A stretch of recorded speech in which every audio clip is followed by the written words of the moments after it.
Alright, let's go back to my favourite decade for music now, the 90s, to learn one of my favourite songs of all time, Don't Look Back in Anger by Oasis, drummed by Mr. Ghostnote, Alan White.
And the song starts with the piano, as we all know, and then Alan and the rest of the band come in with the drums. Well, Alan comes in with the drums, the rest of the band come with their own instruments, obviously.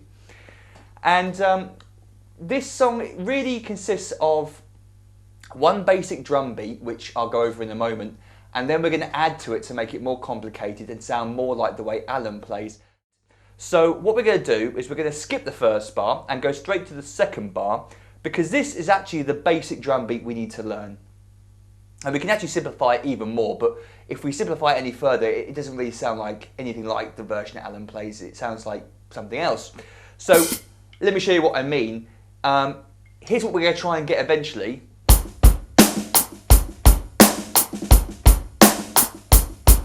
All those extra little ghost notes going on there. Here's the basic version. We're playing 8 notes on the hi-hat, 1 and 2 and 3 and 4 and. Snare drum on beats 2 and 4. Bass drum on beat 1 and then 2 bass drum notes next to each other on beat 3 and the under beat 3. So your basic average standard rock beats.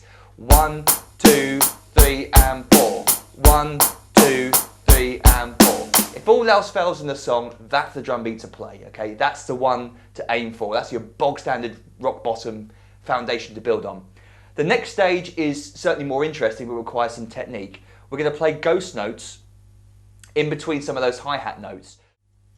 1 E and 2 and a 3 E and 4 and a 1 E and 2 and a 3 E and 4.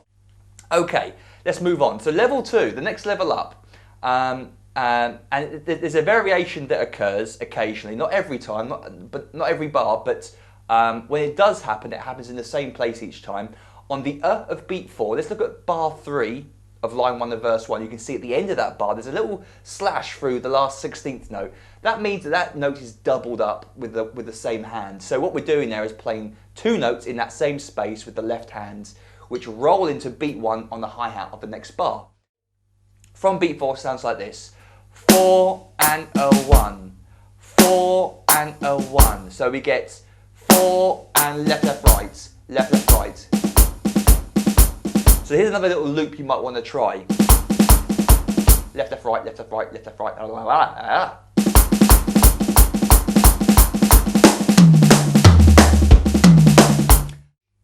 Final variation, I should say, that occurs in the song is where Alan occasionally doubles up the snare drum on beat 2, but mainly on beat 4. This is where it usually happens.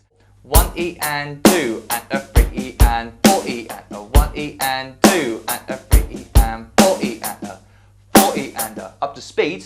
1 E and 2 and a 3 E and 4 E and a 1 E and 2 and a 3 E and 4 E and a 1 E and 2 and a 3 E and 4 E and a 1. And that pretty much makes up all of the variations we're going to see in this song.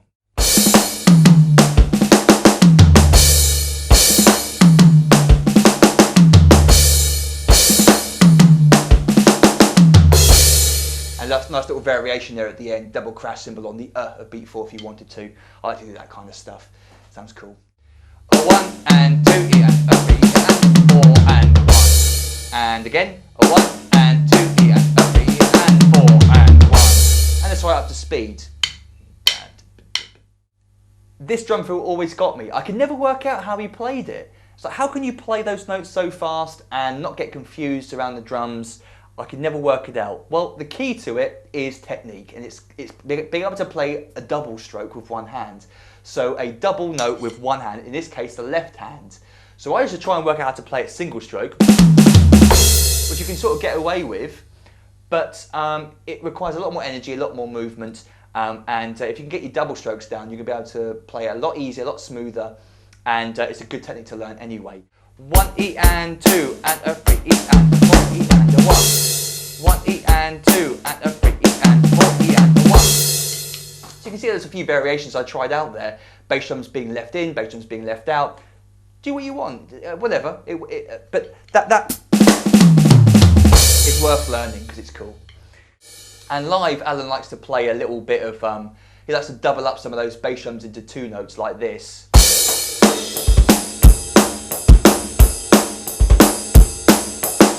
Tends to be the bass drum on the he likes to double it up into two notes to give it a little bit of, forward momentum, which is a cool idea. Now it's up to you which of those you choose to play or leave out or use or practice. They're not essential to the song. They're essential to sounding like Alan, but they're not essential to playing along to this song. So don't think you have to learn all of these doubles and techniques in order to play along to the song. You don't. When I first started playing on this tune, years ago now, many moons, I used to just play my own version, and I didn't used to care.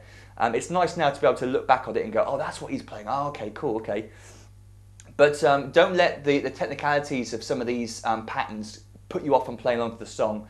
Do your own thing if you can't play it. So, like I said, you've got the different levels, you can take bits out, etc., etc. I'm waffling, aren't I? I'll move on. Okay, so I've explained that enough now.